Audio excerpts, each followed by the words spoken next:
over in American Samoa, what surprised you the most? I guess what hit me the most is the condition of the factory that the workers were in.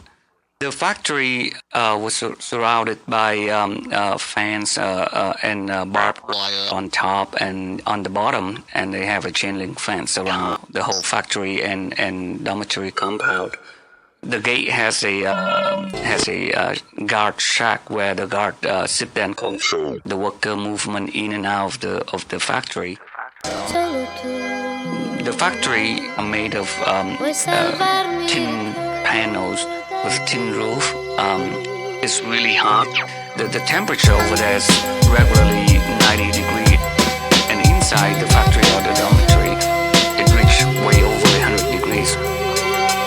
Yeah, it's a contemporary form of slavery, they call it slave labor. But they don't prosecute them cause it's how they make paper.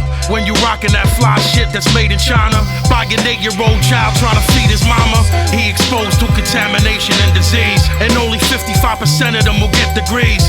And the women have to try to placate the boss because of sex discrimination in the labor force. The slave master only let them speak in sign language, and they suffering from lung disease and eye damage. 14-hour shifts, 7 days a week, 2 shitty meals a day, very little sleep. Human life only worth 3 cents an hour.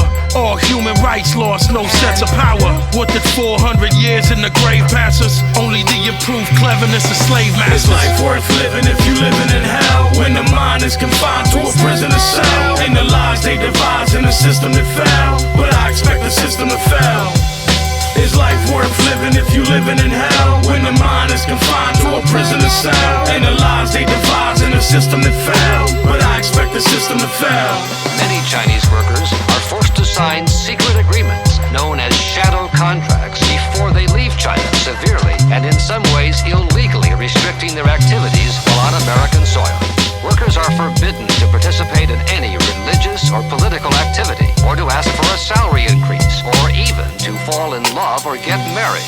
It's 1.6 million people locked in jail. They the new slave labor force trapped in hell. Damn, they generate over $1 billion worth of power, and only getting paid 20 cents an hour. They make clothes for McDonald's and for Applebee's, and working 40-hour shifts in prison factories. And while we sit around debating who to whack MCs, they have to work when arthritic pain attack the knees. Slavery's not illegal, that's a fucking lie. It's illegal unless it's for conviction of a crime. The main objective is to get you in your fucking prime and keep the prison full and not give you a fucking dime. But they the real criminal, keeping you confined for a petty crime, but they give you 2 to 9. And ain't nobody there to protect you except a bunch of incompetent human rights inspectors. Is life worth living if you living in hell? When the mind is confined to a prisoner cell, and the lies they devise in a system that fell, but I expect the system to fail. Is life worth living if you living in hell? When the mind is confined to a prisoner cell, and the lies they devise in a system that fell, but I expect the system to fail.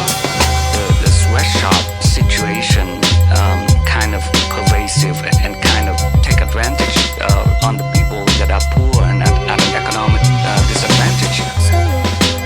This Chinese woman made t-shirts and pants at the factory until she became pregnant. I was pregnant. They tell me to have an abortion. Duchambe says she refused to have the abortion and has now been barred from entering the factory. Allowing them to bring that onto U.S. soil is a very deep concern. We've now documented the fact that management coerces female workers to become pregnant into having abortions. Human rights workers say it's common practice. Inside that factory, Chinese law applies, and Chinese law is supreme. Even though it's the United States of America. That's right. The flag doesn't fly inside there.